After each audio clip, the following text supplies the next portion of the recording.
Shabbat Shalom, family. It's good to see everybody here. Hope everybody is doing well. And boy, what a week. And I just love the way the Most High ended the week with that plantation burning down. And, I went and looked at a couple of videos this morning of people that did their video on that Nottoway plantation burning down. And boy, what a divide. It seems like our people were rejoicing that it burnt down. And the white people, they were upset. And they were really upset at the fact that we were taking joy in the plantation burning down. In fact, they were very upset. And yeah, see, for them, it was a way to make profit. And see, the Most High sees the ugliness in them glorifying these plantations. And you can best believe there's going to be more going down before it's all said and done. They look at that as part of their glory days where they got to enslave us and profit off of us. And, they build everything they had off of our backs, our forefathers' back. And so they look at that as a great time. But our Heavenly Father see it for the wickedness that it is. And that's why he took down, and notice, he took down the largest one that was down in the south. They said that was the biggest one that's been standing there since the Alabama, since the time, I think that was built in 1859 during the antebellum period down there in Louisiana, 1859.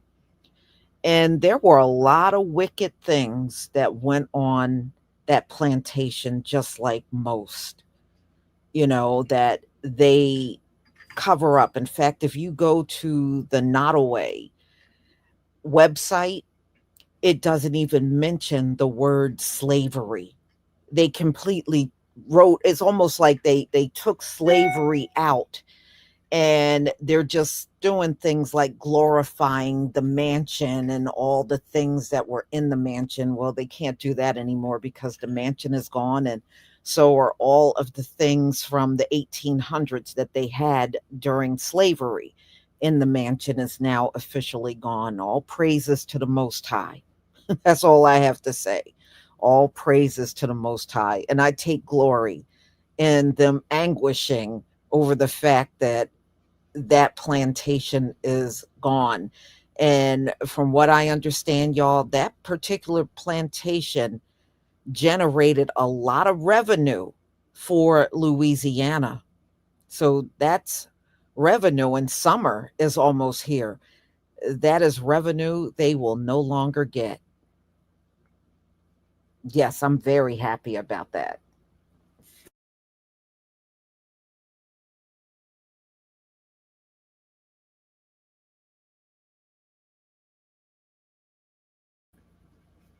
All right, I'm going to share my screen so that we can get started. Oh yeah, that's what they have done. And you really think about it, that's sick that they have weddings and they have events at these plantations.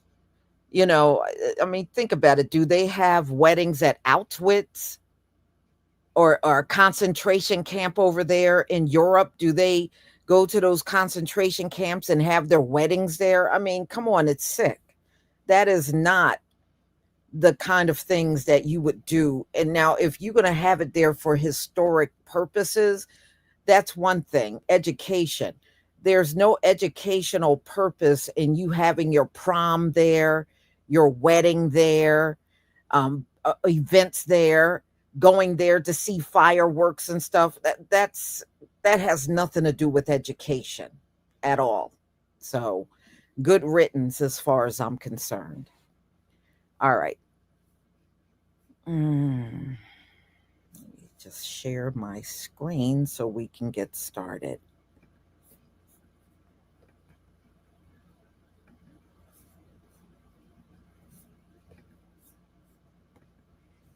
Okay.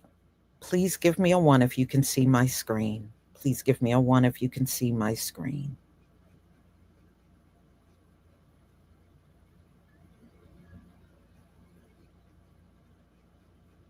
Okay. Thank you.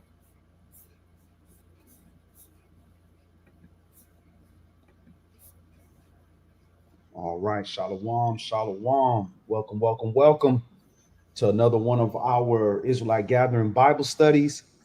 My name is Yadon Yasharal, and the title of our Bible study today is The First Fruits, Yah's Chosen. The first fruit, Yah's Chosen. So we are heavy into Passover season. Um, you know, many of us use different calendars, but we're here.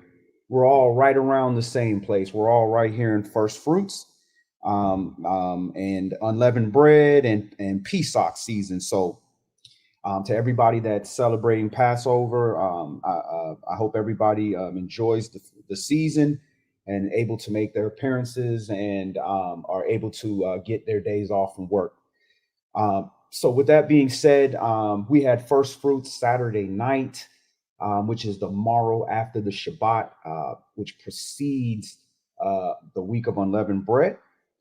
So what we're going to talk about today is the concept of first fruits, understanding, why are we celebrating first fruits? Why are we offering our first fruits unto Yah?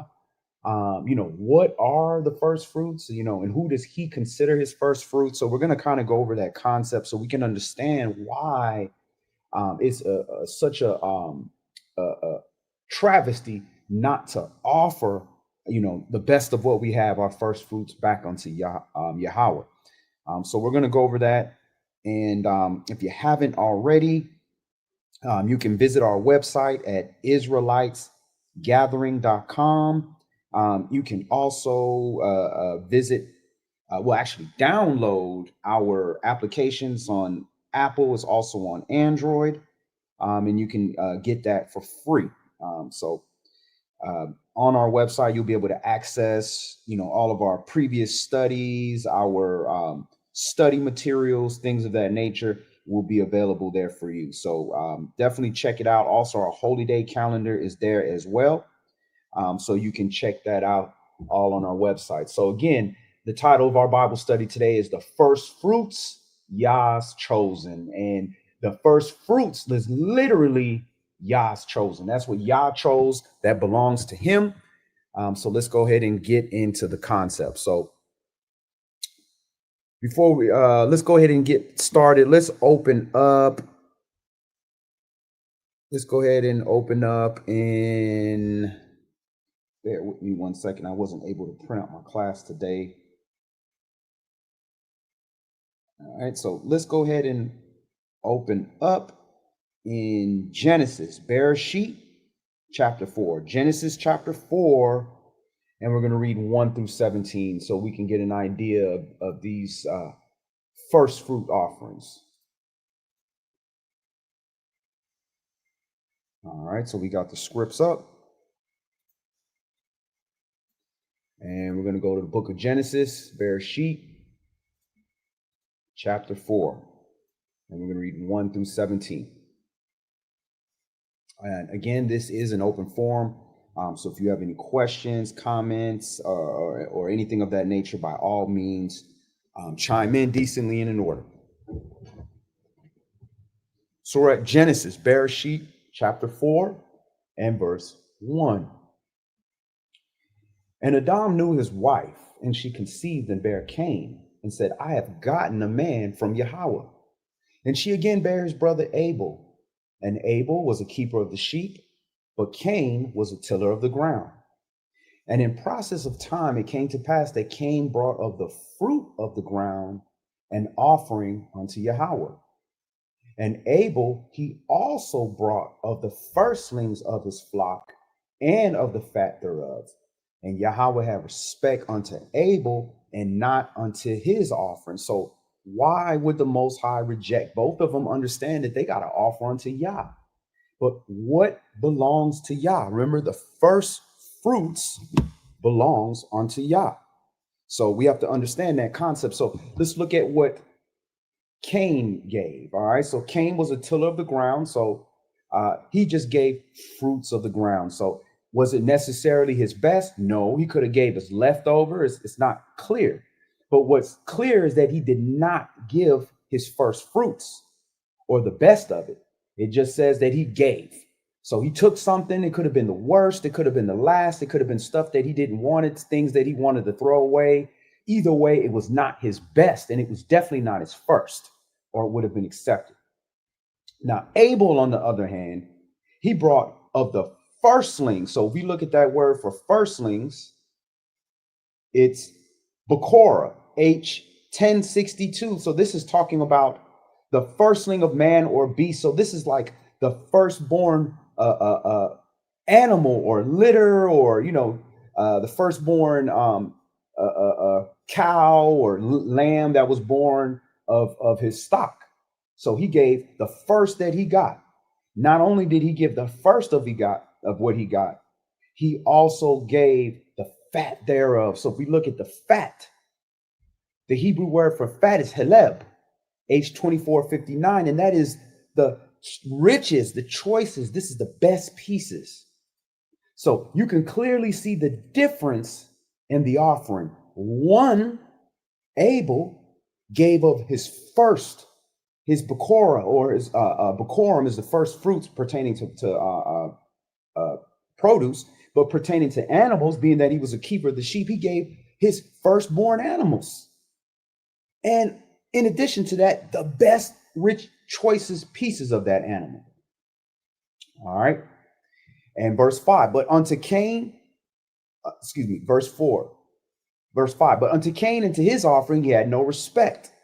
And Cain was very angry, and his countenance fell. And Yahweh said unto Cain, why are you mad? And why is your countenance fallen? If you do well, shall you not be accepted? And if you do not well, sin lies at the door.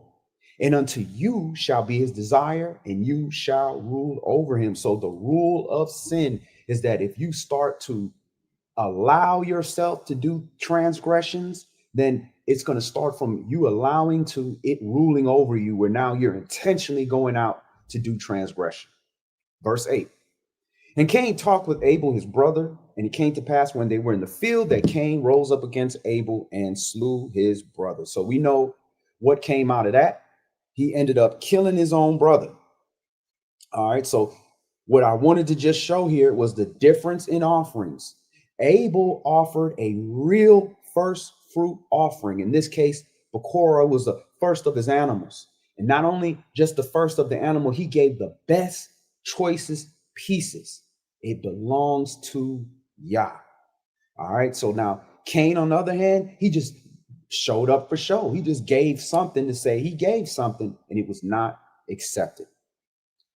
All right. So let's move on. So let's go ahead and go to Deuteronomy, Devarim, chapter 26, so we can understand why. Why was that such an offense not to give his first fruits? Because keep in mind, this is the first family. So, there's only so much that they know. But we are not the first family. We've been here. Furthermore, we had a perfect man as an example. So we don't have that excuse. So let's get into the book of the law. Devarim, Deuteronomy, chapter 26. And Shalom, as always, to my big brother Yafi, Yehuda. Good to see you, family. And Shalom, as always, to my other big brother, Aaron Hicks. Good to see you, family.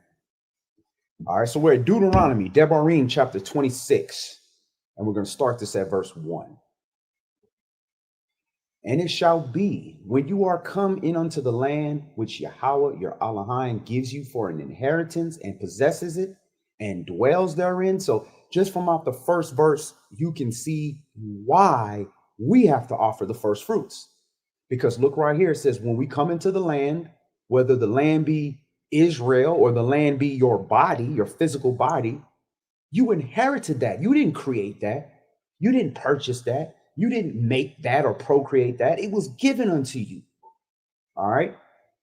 And you possess it and dwell therein, that you shall take of the first of all the fruit of the earth, which you shall bring of your land that Yahweh your Elohim gives you, and shall put it in a basket, and shall go unto the place which Yahweh your Elohim shall choose to place his name there. And you shall go unto the priest that shall be in those days, and say unto him, I profess this day unto Yahweh your Elohim, that I am come unto the country which Yahweh sware unto our fathers for to give to us.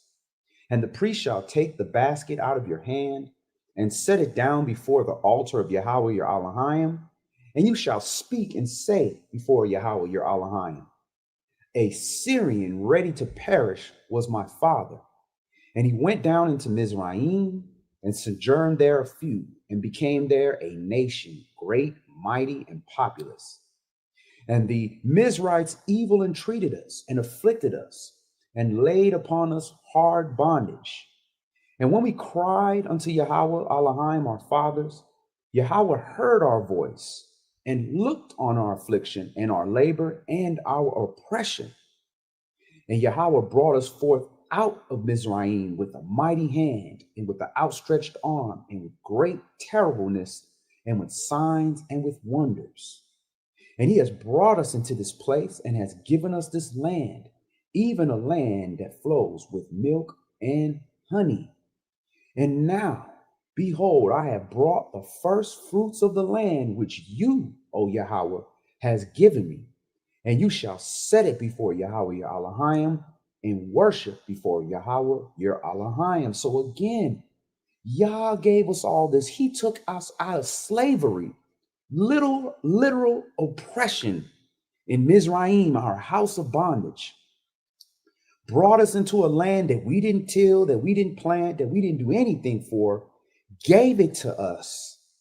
And it's only befitting. We shouldn't even have to have a law for this. It should be only befitting if somebody just gave you everything, that the first of that that produces out of it, then you give it to the person that gave it to you out of respect. Like, I appreciate what you did. Thank you. It belongs to you. You just gave me a portion. So this is the law. This is why we have our first fruits. Verse 11. And you shall rejoice in every good thing which Yahweh your Elohim has given unto you and unto your house, you and the Levite and the stranger among you. And you shall, and when you has made an end of tithing all the tithes of your increase in the 3rd year, which is the year of tithing, having given it unto the Levite, the stranger, the fatherless, and the widow, that they may eat within your gates and be filled. So here's a few things. The year of tithing is the 3rd year out of our 7-year cycle. So on the 3rd year out of the 7-year cycle is the year of tithing. That's when you're supposed to offer those tithes, right? And when you do offer those tithes, he's supposed to go to the Levite because he didn't inherit any land in which he could farm and have livestock on. He had to depend on the children of Israel to donate livestock so that they could do their animal sacrifices and the first fruit offerings and the free will offerings so they could eat. So it went to the Levite, and the rest of the tithings went to the stranger, the fatherless, and the widow. So that was our welfare system. It went to the poor people that didn't receive an inheritance in which they could, take care of themselves so that they wouldn't have to steal or they wouldn't have to, starve to death. Verse 13. Then you shall say before Yahweh your Elohim, I have brought away the hollow things out of my house, and have also given them unto the Levite, and to the stranger, and to the fatherless, and to the widow, according to all your commandments which you have commanded me. I have not transgressed your commandments, neither have I forgotten them. I have not eaten thereof in my mourning, neither have I taken anything away thereof, any unclean use, nor given anything thereof for the dead. But I have hearkened to the voice of Yahweh my Elohim, and have done according to all that you have commanded me. Look down from your holy habitation from heaven, and bless your people, Yasharal, and the land which you have given us, as you swear us unto our fathers, a land that flows with milk and honey. This day, Yahweh your Elohim has commanded you to do these statutes and judgments. You shall therefore keep and do them with all your heart and with all your soul. You have avouched Yahweh this day to be your Elohim, and to walk in his ways, and to keep his statutes and his commandments and his judgments, and to hearken unto his voice. And Yahweh has avouched you this day to be his peculiar people, as he has promised you, and that you should keep all his commandments. So this peculiar people is also a synonym for the chosen people. This is strange. It's different than all the other people, right? Verse 19, and to make you high above all nations which he has made, in praise and in name and in honor. So this is the Most High's decision. This is who he chose. He chose this peculiar people, which he named Israel, Yasharal. And he said, I'm going to make you higher above all nations, not just in stature or numbers, but he said in praise and in name, which is character, and in honor, and that you may be a holy people unto Yahweh your Elohim, as he has spoken. So we are the first fruits. We are his chosen, and that is his decision. So anybody that is upset with it has to take it up with him. We don't have to defend his decision. If that's his choice, he said, this is what I want the first fruits. That's what he gets. And if he says, Israel, you are the first fruits, then that's who we are. That's his choice. To take the latter portion and make it the first fruits, that's the same thing as Cain. That's like Cain taking anything and saying, well, this is the first fruits. Here you go. No, it's not. It's not accepted. He wanted the first fruits and the best thereof. And Yah said, that is us. So that is Yah's decision. So let's move on. Let's go to Leviticus 23. YAH chapter 23. And let's start this at verse 9. And shalom to my sis Stephanie Hicks. Good to see you, family. So we're going to Leviticus, YAH chapter 23. And we're going to read 9 through 14. And we're going to actually look at the Feast of First Fruits. And a lot of people confuse the Feast of First Fruits with the offering and unleavened bread. And how, a few points that we know that it's not the same is we're about to find out here in First Fruits that when we offer on First Fruits, just like we just read in Deuteronomy, it's supposed to be like a basket, a certain amount that we offer. And here in Leviticus 23, it's going to tell us the exact weight or amount that we offer. All right. Now, the offering that is the first appearance of the year is during unleavened bread. And that is a free will offering. That means you offer according to what Yah has blessed you. If he blessed you with a whole lot, you offer more. If he blessed you with just a little bit, then you offer a little bit less. But it's according to what Yah has given you, and you cannot show up empty-handed. Now, in the Feast of First Fruits, we're about to find out it's a specific amount that we're supposed to offer. All right, so we're going to YAH, Leviticus chapter 23, and we're going to start this at verse 9.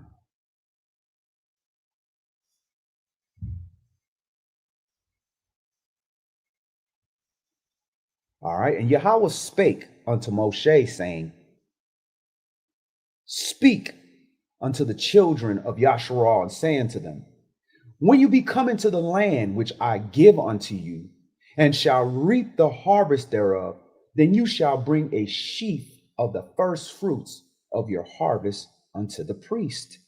So again, we are to offer a sheaf of the first fruits unto Yahweh. So let's take a look at that. All right. What is a sheaf?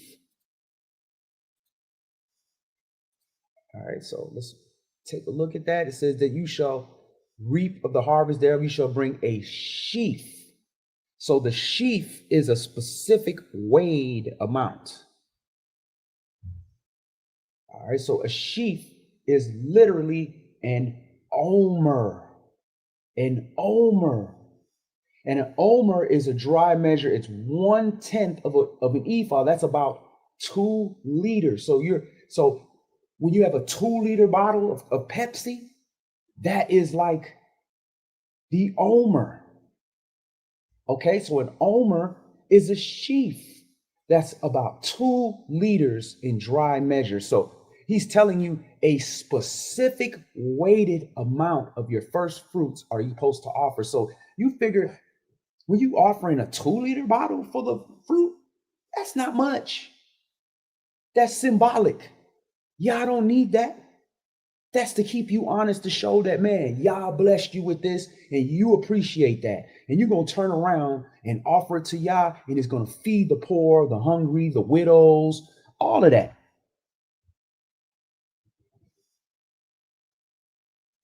Verse 11.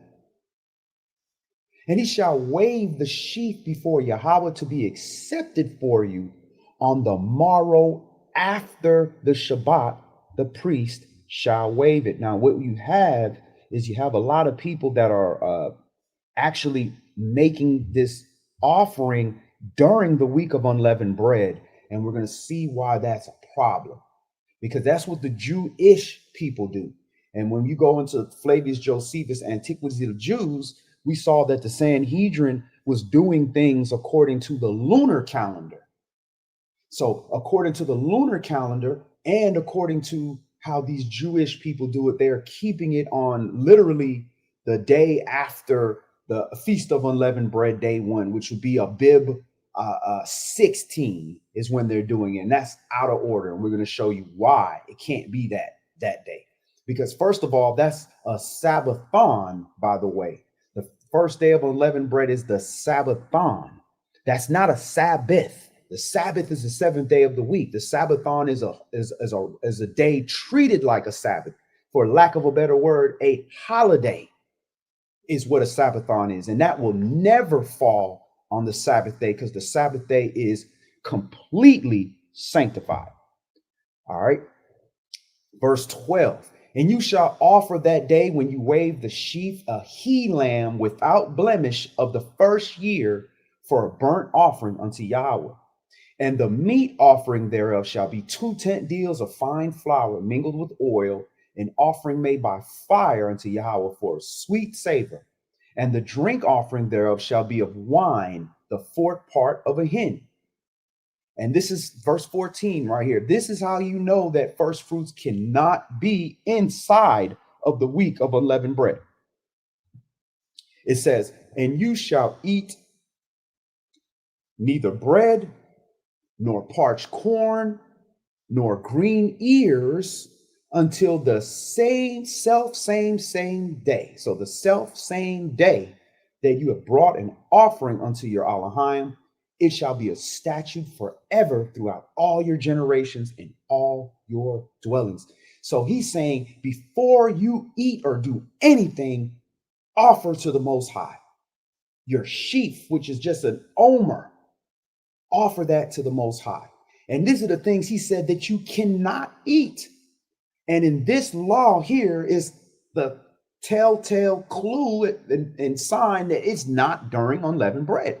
So when you see this word said, you shall eat neither bread, the Hebrew word for bread is lahain, H3899, and that's bread. That's literally fermented bread, bread with actual leaven in it.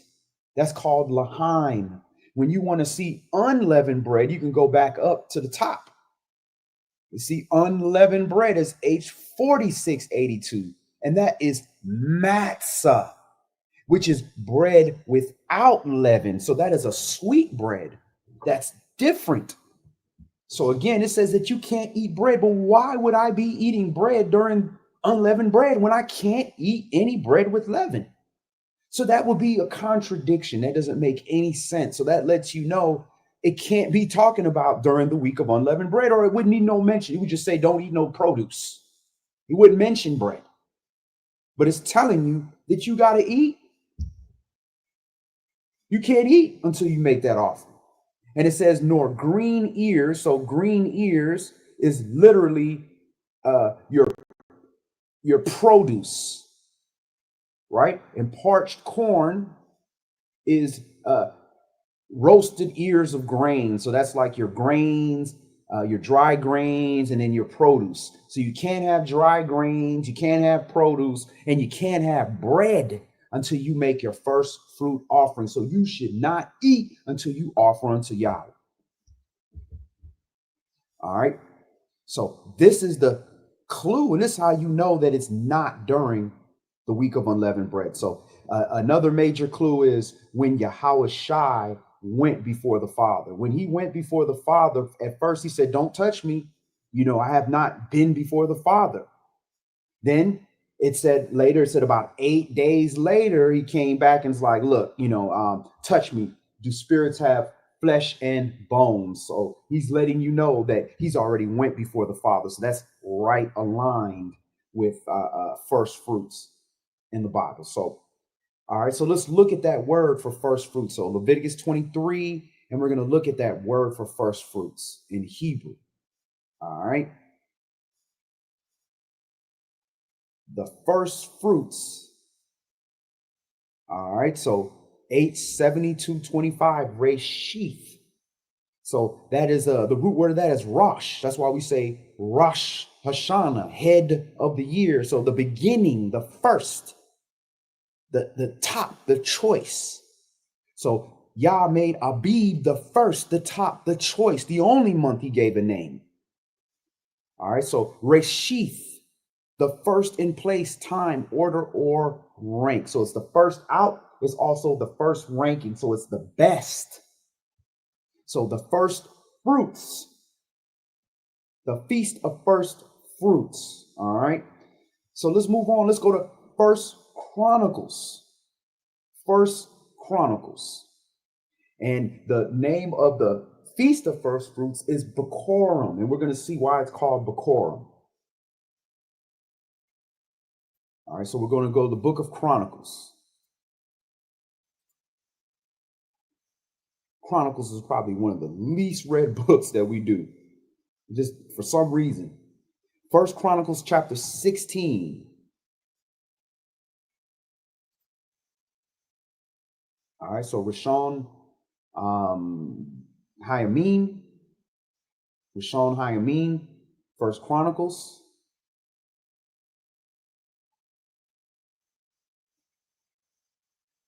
And we're going to read 8 through 36.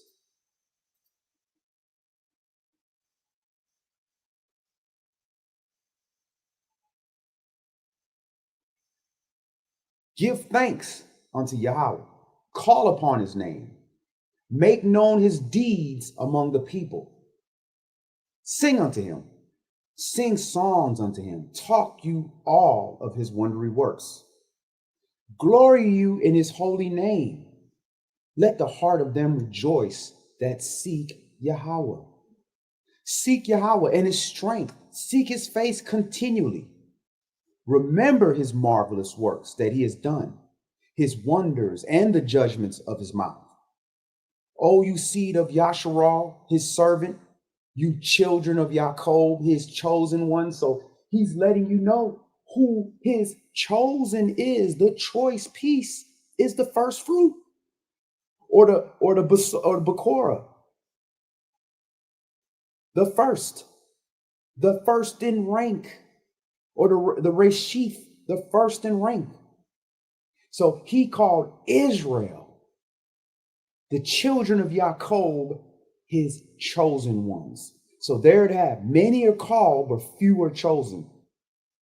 Israel, the chosen one. Verse 14. His Yahweh, our Elohim, his judgments are all in the earth. So when people tell you they worship the Most High, well, if the Most High is the God of the children of Israel, then you worship the Most High. But if you have a problem with this God, this Elohim, who goes by the name of Yahweh, who says that Israel is his chosen one, his firstborn, and you have a problem with that, then you're not serving Yah. You serving the God of your mind. You serving the God of an idol.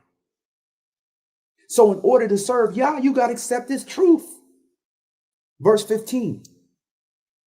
Being you mindful always of his covenant, the word which he commanded to 1,000 generations, even of the covenant which he made with Abraham, and of his oath unto Yashak. And that's what makes us different. He made covenant with us. He made promise with us. He didn't do that to any other nation. So you don't have to convince anybody else that you're the chosen ones, or you don't have to defend that, because that's Yah's truth. And if they got a problem with it, then guess what? They're going to create a religion. Because if you just go and change things because you don't like it, then you're not worshiping the truth. You have created a religion. Verse 16.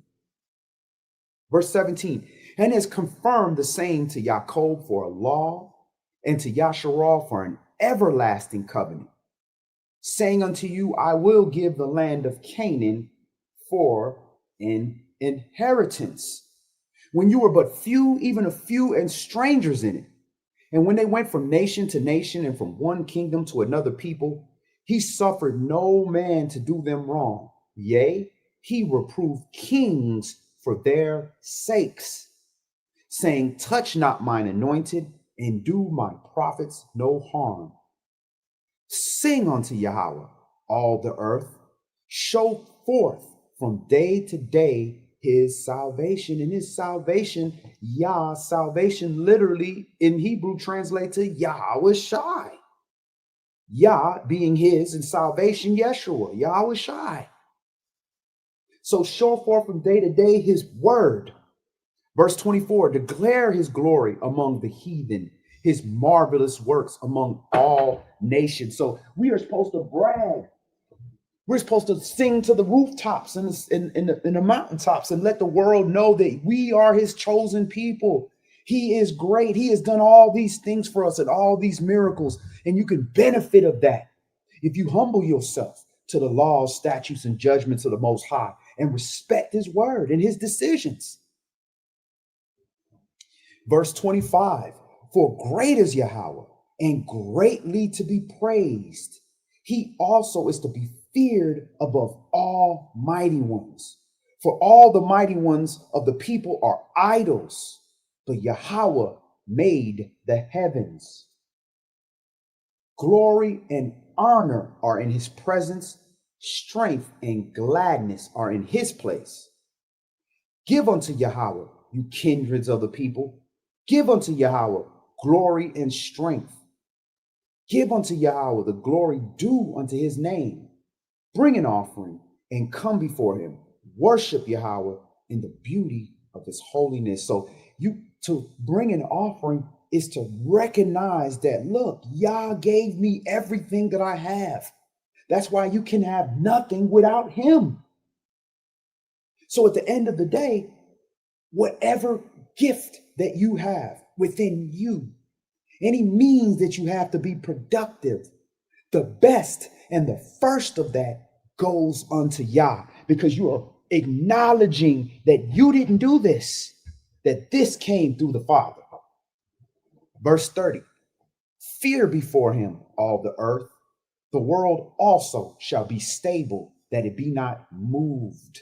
The world is stable and it be not moved. So what's this spinning ball globe foolishness? As the world turns, right? Ain't that a soap opera? Which means it's fugazi. Verse 31. Let the heavens be glad, and let the earth rejoice, and let men say among the nations, Yahweh reigneth. Let the sea roar, and the fullness thereof. Let the fields rejoice, and all that is therein. Then shall the trees of the wood sing out at the presence of Yahweh, because he comes to judge the earth. Oh, give thanks unto Yahweh, for he is good, for his mercy endures forever. And we have to remember that, because, we're in a time of heavy depression, heavy spirits are out here. And sometimes we could be so deep in dirt in our own sin and transgression that we just don't even want to forgive ourselves. We say, y'all don't even want to go to you because I done came to you a million times and I'm still filthy. I don't deserve any chances or forgiveness. And we say, I don't even want to come to you. But you remember, Yah's word says his mercy endures forever. His word says that every morning his mercy renews. So live in that mercy, live in that grace, and repent. Don't beat yourself up. Put that effort into, I'm going to do the right thing. I'm going to do the things that glorify the Most High. And when I overcome, I'm going to give him the glory and I'm going to testimony to the whole world. Verse 35, and say you, save us, O Elohim of our salvation, and gather us together and deliver us from the heathen, that we may give thanks to your holy name and glory in your praise.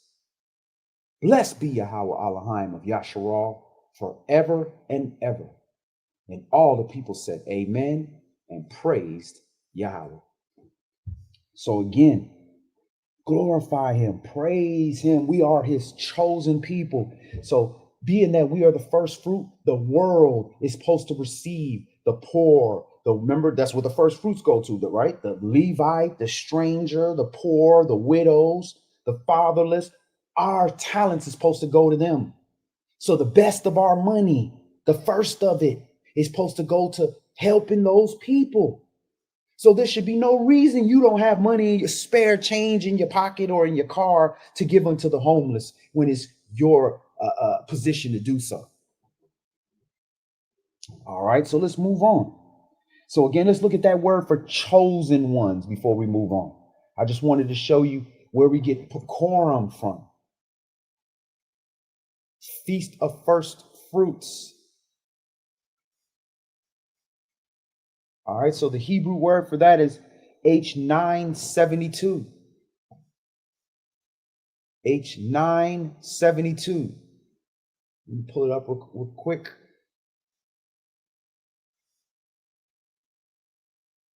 His chosen ones. H972. The Hebrew word is bakir. H972. The select. The chosen one. The elect. So Israel, the children of Jacob, is his selection. He selected us. The chosen ones. The elected ones. That's who we are as a people. So Feast of First Fruits is celebrating that. That's why it's called Bakorim. That's the plural of Bakor. The first fruits, we are his chosen ones, the selected, the first in rank, the peculiar ones. All right, so let's go back. Let's go to Deuteronomy chapter 6. Devarim chapter 7. Deuteronomy chapter 7.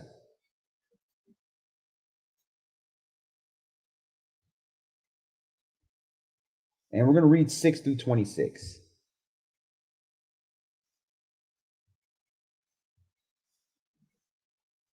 Devarim chapter 7. And we're going to read 6 through 26.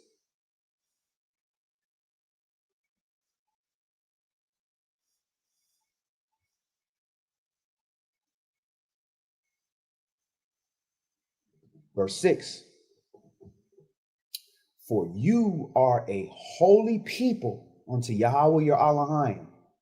Yahweh your Elohim has chosen you to be a special people unto himself. So remember that word, bakir, chosen, the select, right? The elect. So you are a Kodesh, set apart people unto Yahweh. So he's put us to the side, away from everybody else, to be a special people unto himself. And he said, you will be above all the people that are upon the face of the earth. And Yahweh did not set his love upon you, nor choose you because you were more in number than any people, for you were the fewest of all people. So again, the select, the choice isn't the biggest piece. It's the piece that he chose. Verse 8, because Yahweh loved you, and because he would keep the oath which he had sworn unto your fathers, has Yahweh brought you out with a mighty hand and redeemed you out of the house of bondmen, from the hand of Pharaoh, king of Mizraim.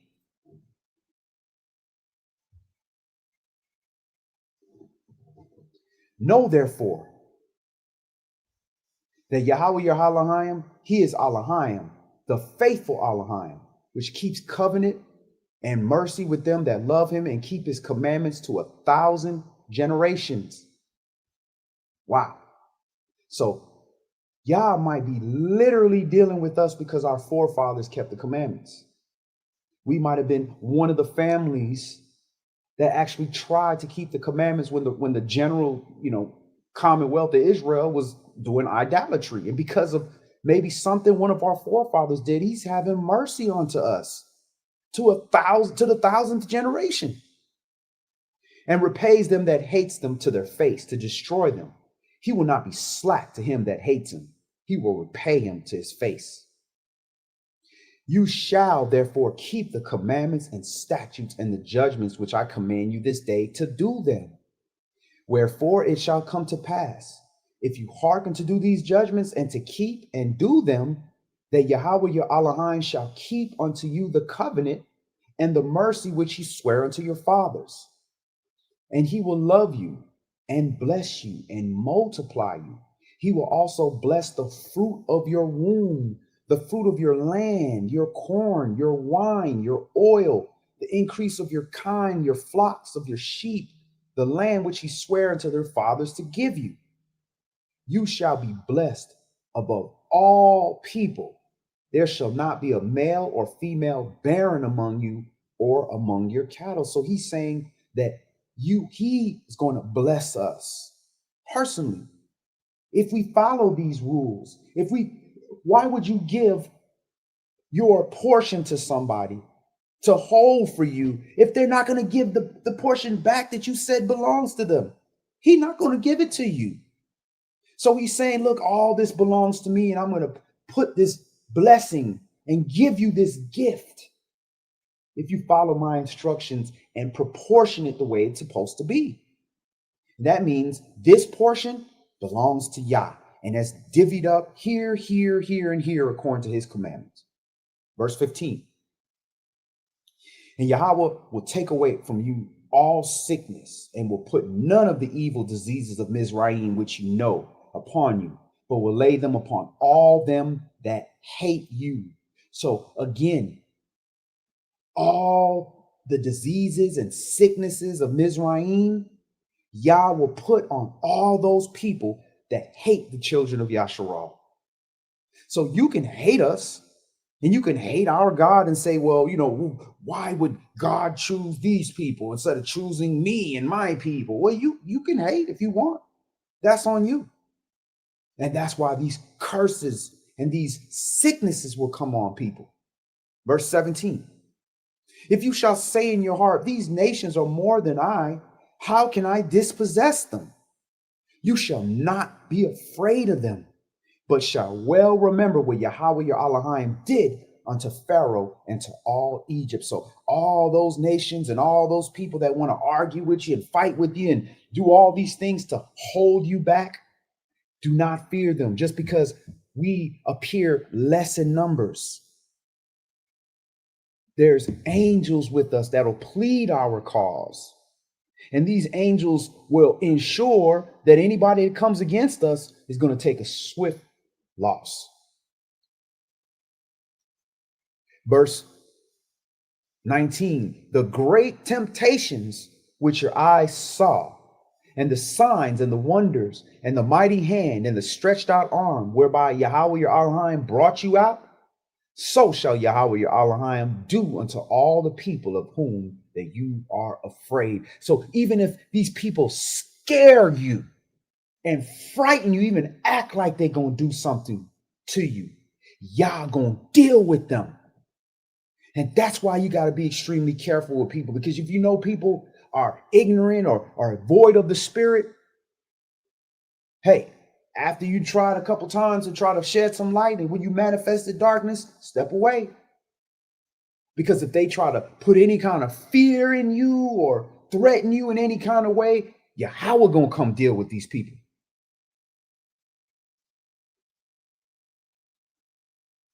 Verse 20, moreover, Yahweh will send the hornet among them until they that are left and hide themselves from you be destroyed.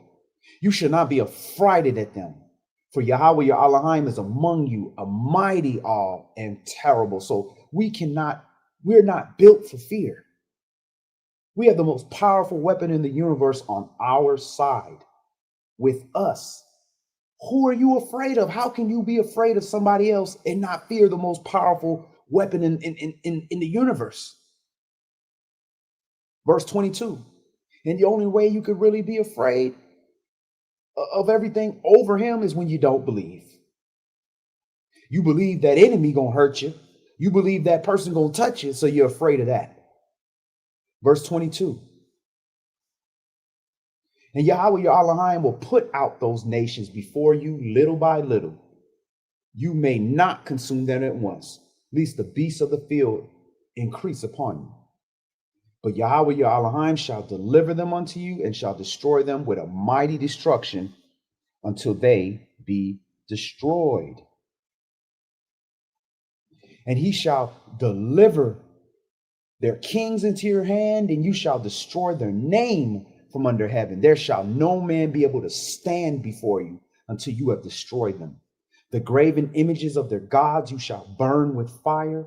You shall not desire the silver or gold that is on them, nor take it unto you, lest you be snared therein, for it is an abomination to Yahweh your Elohim. Neither shall you bring an abomination into your house, lest you be cursed, lest you be a cursed thing like it. But you shall utterly detest it, and you shall utterly abhor it, for it is a cursed thing. So The opposite of a choice thing is the cursed thing. So Yah decides what is choice or bakor, and Yah chose what is cursed. And let's look at that word for cursed. I just wanted to see that. Verse 26.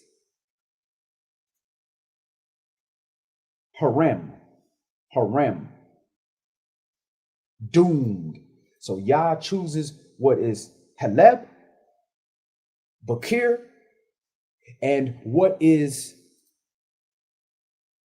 Harem, cursed. So you don't get to choose that. You don't make that decision. So Yah's deciding what belongs to what. So if he says this piece belongs to me, the rest belongs to you, and you don't give that piece that belongs to him, then you have stolen from the Most High. You have in fact robbed the Most High. That's how serious this is. That's why even with Passover, before we even do a first fruits, you got to do your free will offering. And he said, look, if you don't get it right, make sure you get it the next month. All right, so let's move on. Let's talk about that concept of robbing the Most High of what belongs to him. Let's go to Malachi chapter 3. Malachi chapter 3.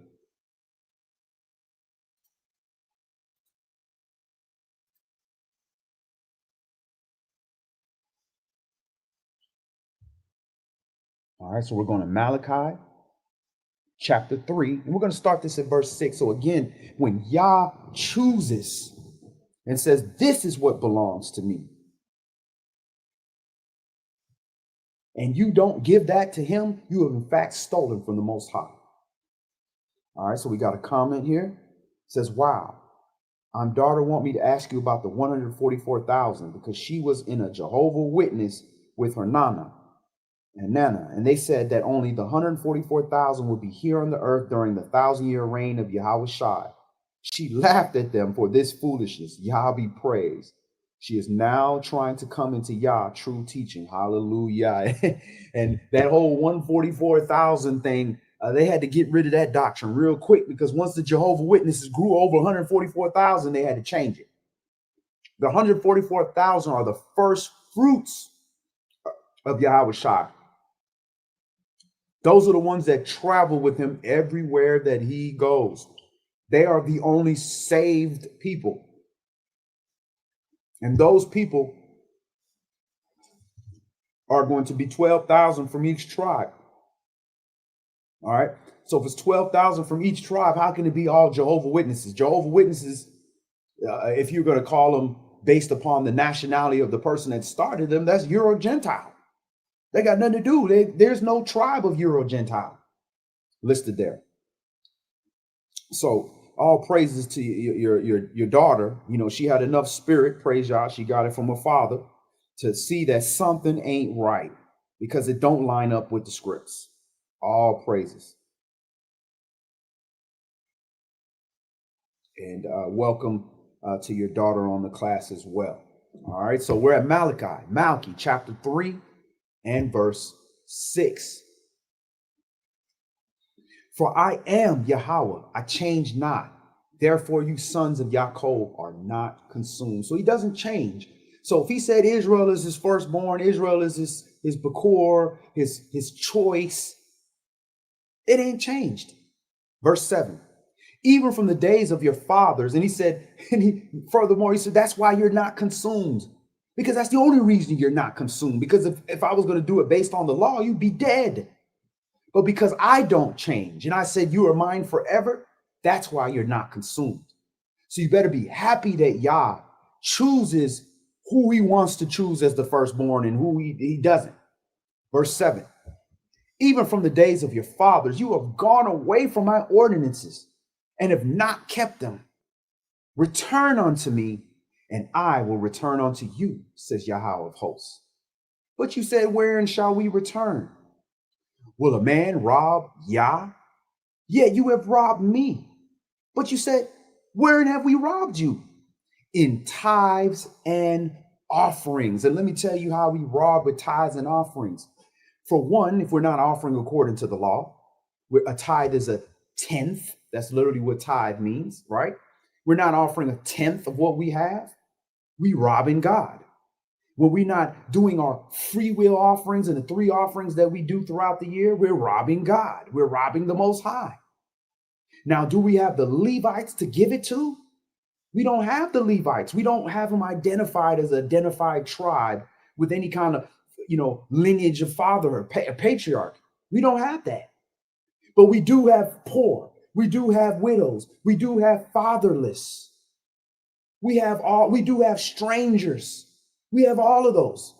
We're the strangers, and you see them in every city. The poor people, mainly us, the homeless. So that's where your tithe is supposed to go to. If you want to tithe through Israelite gathering and help us, listen, I'm not poor. Well, technically on paper, I'm poor. But I mean, I eat. Most High take care of me. So you don't have to give me the tithes. But if you want to tithe to a ministry because you want to support the ministry, by all means, do so. But at minimum, it's supposed to go to those people that we just read in Deuteronomy, that those tithes are supposed to go to. The poor, the stranger, the widows, the Levites. Verse 9. You are cursed with a curse, for you have robbed me, even this whole nation. So we are robbing the Most High when we don't offer. And you think we robbing them by not giving them money? Yeah, we are. But no, we robbing them by not giving us. That money means nothing. It's only valuable when you're playing Monopoly. Monopoly money don't mean. You try to give me Monopoly money and go buy some gas with Monopoly money. See how that works. It ain't gonna work. It only works when we're playing Monopoly. So your money has no currency value in heaven. Only here in Babylon. So use it for what it's worth, for the things that matter to him, like taking care of people that cannot take care of themselves. That's where it belongs. And when you don't do that, you have robbed the Most High. Verse 10. Bring you all the tithes into the storehouse, that there may be meat in my house. And prove me now herewith, says Yahweh of hosts, if I will not open you the windows of heaven and pour you out a blessing, that there shall be not enough room to receive it. And that's part of the faith. When you're not offering, you're only robbing. You're not only robbing, but you're also showing lack of faith. Because you're saying, well, I need this portion. That, and I'm saying, just to give you the benefit of the doubt that you say you need it, right? That's why you didn't give it. Well, you think that you need it because you don't have faith in the Most High. He didn't say give away 100%, 50. He said a tenth. A tithe is a tenth. And furthermore, the year of tithing is the third year out of 7 years. So on the third year out of 7 year, out of a 7-year cycle, you're supposed to offer. Verse 12. And all nations shall call you blessed, for you shall be a delightsome land, says Yahweh of hosts. Your words have been stout against me, says Yahweh. Yet you say, what have we spoken so much against you? You have said, it is a vain to serve Yahweh. And what profits it that we have kept his ordinance and that we have walked mournfully before Yahweh of hosts? And now we call the proud happy. Yea, they that work wickedness are set up. Yea, that tempt, yes, they that tempt Elohim are even delivered. And we watching this foolishness right now. We looking at Katy Perry and what Gail, what's her name, King, all these people that are proud people sitting here lying in our face, telling us that they done went into space. Y'all done knocked down a whole tower and confused the languages on the earth because man was trying to reach the firmament. But yet CBS and Jeff Bezos and them, they can do it. They can go to space. And we think we happy. We calling these people happy because they doing this. Lying. Verse 16. Then they that feared Yahweh spake often one to another. And Yahweh hearkened and heard. And a book of remembrance was written before him for them that feared Yahweh and thought upon his name, his character. So a literal book of remembrance is being written in heaven for those that fear Yahweh and think upon his name. Verse 17, and they shall be mine, says Yahweh of hosts, in the day when I make up my jewels, and I will spare them as a man spares his own son that serves him. Then shall you return and discern between the righteous and the wicked, between him that serves Yah and him that serves him not. So again, Yah said that he is going to remember us in the day when he makes up his jewels. That is peculiar things, his chosen things. Your jewel is your chosen thing. Praise Yah. So let's go to the conclusion. We have a bit of a shorter class today. We're going to go to 2nd Ezra, chapter 5. And I just want to read 8 verses. 2nd Ezra, chapter 5. All right. And a lot of the nations are stuck on Yah's first fruits.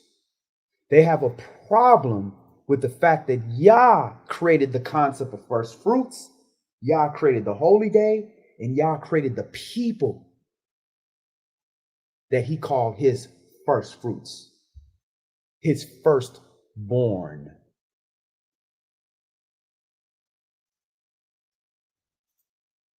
All right, so we're going to 2nd Ezra, chapter 5. And if you do not have access to the Apocrypha, 1611 King James Version Bible, you can always go to our website at israelitesgathering.com, or you can even go to the application and you can access any of these books that we read out, download a copy, view it for free. So for the conclusion, 2nd Ezra, chapter 5, and we're going to read 21 through 27. And the nations, and what is a big hang up for people, and why a lot of people are Christian. They're Christian because they don't want to accept a lot of people, not all. They don't want to accept that Yah has an order, that he chose a nation of people, Israelite. And because they're not Israelite, or they don't know they're Israelite, they say, well, I'm just going to reject that whole Elohim, that whole mighty one, because he didn't choose me. But how you know he didn't choose you? He may not have chose you to be his firstborn, but if the root is holy, so is the branch. So if you're a part of the tree, then you'll get some of the same benefits. So you're going to say, I don't want to live because I wasn't the firstborn, so I'm not going to be the secondborn. King David wasn't the firstborn. So he's going to say, well, I'm just going to kill myself because I wasn't the firstborn, Joab, or whoever the firstborn was. That's ridiculous. 2nd Ezra, chapter 5, and verse 21. And after 7 days, so it was, that the thoughts of my heart were very grievous unto me again. And my soul recovered the spirit of understanding, and I began to talk with the Most High again. And said, O Yah, that bears rule of every wood of the earth, and of all the trees thereof, you have chosen only one vine. So Yah has the right to choose what belongs to his. He has the right to choose which portion belongs to him, either the beginning or the end or the middle. That's his choice. And he's showing you this right here. Of all the wood of the earth and all the trees, he only chose one particular vine. And of all the lands of the whole world, he's chosen one place, one pit, one specific place. And of all the flowers thereof, he chose one plant, the lily. So he's telling you he has his preferences. That's his choice. He's the creator. Who are you to tell the creator that created anything that he can't choose what is his best creation? That's like you, an artist, and you paint 50 paintings and you give it to a museum to hold for you. and you say, this is my favorite painting, and they say you can't have it. How are you going to tell me what I can have? I'm the one that created it. The painting, that's the last painting, that's the worst painting, gonna say, nah, I don't believe in you because I'm not the best painting. That's the foolishness we say. Verse 25.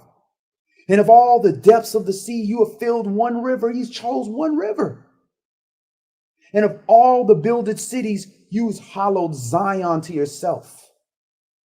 Yah's choice.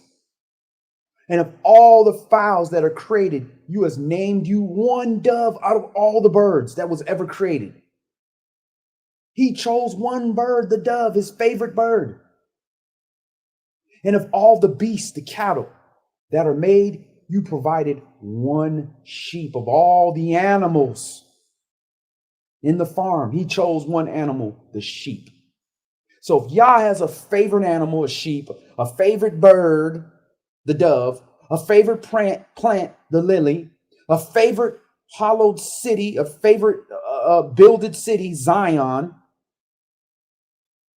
and he has a favorite people. So he's allowed to have a favorite, but you have a problem with him liking the dove? Nah, you put a picture of dove. You have a problem with him liking the sheep? Nah, you put pictures of sheep. You got a problem liking Zion? Nah, you sing Jerusalem in all your songs, right? But then when it comes to the people Israel, now you got a problem. Get your racist behind up out of here. Verse 27, and they're going to have a problem with this one right here.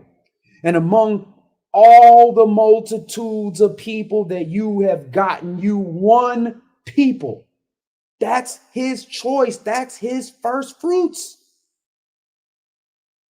That's his first in rank. If you replace that with anything else, then that's not Yah's first fruit. That's not Yah's first in rank. That's another God. That's an idol. And unto this people whom you love, you gave a law that's approved of all. That means his law is above everything. Verse 28. And now, O Yah, why has you given this one people over to many? And upon one root has you prepared others? And why have you scattered your only one people among many? So again, that's what I wanted to read right there. I just wanted to show that Yah has his selection. He has his own first fruits. And to change that order is to change Yah, is to lie. So when Yah says the first fruits belong unto him, yeah, the first fruits of the land, the first fruits of the animals, the first fruit of the people, the first fruit of the people is the children of Israel. We belong to him. That's why we work for him. That's why we are to set apart his days, hallow his things, accomplish things the way he said for us to do that, because that's his choice. All right. And we got a few comments here before we close out. And it says they also believe that only the one can partake in Passover. That's foolishness. That is the most foolishness I've ever heard, because everybody got to keep the Passover if you're gonna be amongst the children of Israel. And Brother Dre, they dropped some more jewels, 144,000, the governed body in the kingdom to come. Hallelujah. Absolutely. They'll go forever. Those are the first fruits of Mashiach. They go with him everywhere the king reigns. Ecclesiastes 12:4. Give glory. Give to the godly man and help not to a sinner. Hallelujah. Ecclesiastes 25:12. The fear of Yahweh is the beginning of his love, and faith is the beginning of cleaving onto him. So you have to have faith in his word. You have to have faith in the Most High. You can't have faith in Yah's word if you don't have faith in Yah. You got to believe that he exists. And if you believe he exists, and you believe his words, you believe his way. And once you do that, now you can actually follow what he's saying. Excellent script. And the last one is Isaiah, Yeshayah, chapter 55 and verse 8. For my thoughts are not your thoughts, neither are your ways my ways, says Yahweh. And it's always very, very fitting. Man will come up with his own inventions. And if you are saying that you worship the God of this Bible, then you have to respect Yah's order. And Yah's order is the first fruits belong unto Yah. And his first fruits is his chosen, his Bekor, Israel. So that's why we have a whole holy day that is dedicated to us. First fruits of Yah. So that's all we're going to do today. If anybody has any questions or comments, you can go ahead and email us at info@israelitesgathering.com. You can also message us on the app. We're trying to do a little bit of work on the app to build out some articles so we can get some more stuff to send you, so that you can be a little more interactive in the app. For those that are still keeping Passover and unleavened bread and first fruits, I pray that everybody enjoys their time. When these holy days are going on, try not to just show up and just do it just to do it. Try to gain an understanding of why we're keeping these holy days and what's going on. So that's all we're going to do today. So Yah's will, we'll see you on Shabbat. If we've gained anything from our classes and would like to tithe and put money towards us, you can cash app us at #SWORD ATL. All right, so that's all we're going to do today. Yah's will, we will see you for Shabbat. Shalom, y'all.